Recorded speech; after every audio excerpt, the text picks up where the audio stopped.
ယတနာကြောင့်ပျက်စီးရခြင်းအကြောင်းကဘောတစက်တော်ကိုတင်ပြပေးသွားမှာဖြစ်ပါတယ်ပြစ္ဆုတ်ပံအကြောင်းအရာအနေအားဖြင့်လျက်ပေါ်လော်လဲ၍အစားမတ်သောယဟန်တစ်ပါးကိုအကြောင်းပြုကာမြတ်စွာဘုရားသည်ဤအတိတ်ဆက်ကြောင်းကိုဆောင်၍ဟောတော်မူသည်ရှေးအခါကဗာရာဏသီပြည်၌ဗျမတက်မင်းကြီးထီးနန်းစိုးစံစဉ်ဖျားလောင်းသည်ခိုမျိုး၌ဖြစ်နေသည်ဗာရာဏသီတထေးဤစားတော်ချက်သည်မိဖို့ဆောင်၌တောင်းတလုံးချိတ်ဆွဲထားရာရင်းတောင်းတွင်ဖျားလောင်းခိုသည်လာရောက်နေထိုင်သည်တနေ့တွင်ကြီးတကောင်သည်မိဖို့ဆောင်ပေါ်မှဖြတ်၍ပြန်တန်းရာငါအမဲဟင်းလျာများ၏အနံ့ထူးကိုရှူရှိုက်မိသဖြင့်ဆလို့သည့်လောဘစိတ်ကြောင့်ဖျားလောင်းခိုနှင့်မိတ်ဖွဲ့သည်ဖျားလောင်းနေသည့်မိဖို့ဆောင်မှတောင်းထဲသို့အတူလိုက်ဝင်သည်နနက်မိုးလင်းချိန်၌ခိုကအစာရှာထွက်ရန်ခေါ်ရကြုတ်ဝမ်းနာနေ၍မလိုက်နိုင်ပါဟုဆိုကာခြံနေခဲ့သည်တင်သည်ငါအမဲများကိုဆက်လို့ဟန်ရှိသည်လူတို့၏အတုံးဆောင်ကိုစားသုံးရန်မှာမလွယ်ကူတင်မစားလေးနှင့်ငါနှင့်အတူအစာရှာရန်သာလိုက်ခဲ့ပါဟုဖျားလောင်းခိုကခေါ်တော်လဲကြီးကအကြောင်းတစ်ခုခုပြကနေခဲ့သည်ခိုသည်အစာရှာရန်တကောင်နဲ့ထွက်ခွာသွားခဲ့သည်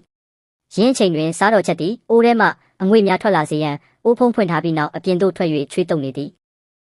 ထိုခဏတွင်ပင်ကြီးသည်တောင်းထဲမှဆင်းလာကမိဖို့ပေါ်တွင်နား၍ကရီကရီဟုအော်မြည်သည်စားတော်ချက်ကအတန်းကိုကြား၍လှမ်းကြည့်လိုက်ရာကြီးကိုတွေ့လိုက်ရသည်ဤတွင်သူသည်တကားကိုရုတ်ခနဲပိတ်ကကြီးကိုဖမ်းယူ၍အမွေးတောင်များကိုပြောင်းသွားအောင်နှုတ်သည်ချင်းစိမ့်စားစီယာတို့ကိုရောထောင်း၍ရက်တက်ရည်ဖြင့်ပေါင်းဆက်လျက်ကိုလုံးအနှံ့လိမ့်ကြံသည်ထို့နောက်သူ့နေရာတောင်းထဲတွင်သွားထားလိုက်သည်ကြီးသည်ပြင်းထန်သည့်ဝေဒနာကိုခံစားရ၍မကြာမီသေဆုံးသွားခဲ့သည်ညနေချမ်းတွင်ဖျားလောင်းခိုသည်အစာရှာရာမှပြန်ရောက်လာရာသေဆုံးနေသောကြီးကိုတွေ့လိုက်ရသည်ဤတွင်တင်သည်ငါစကားကိုမနာယူဘဲလောဘဇောနောက်သို့လိုက်ပါမိသောကြောင့်ဤကဲ့သို့ပျက်စီးရခြင်းဖြစ်သည်ဟုဆိုပြီးလျင်သူလည်းဒီနေရာတွင်ဆက်၍မနေသင့်တော့ကြောင်းသိသဖြင့်အခြားအရက်သို့ပြောင်းရွှေ့သွားခဲ့လေတော့သည်ဇက်ပေါင်းလိုက်လျင်အစာမတ်သောကြီးသည်ယခုဖျားရှင်လက်ထက်၌လျက်ပေါ်သောယဟန်ဖြစ်လာခဲ့သည်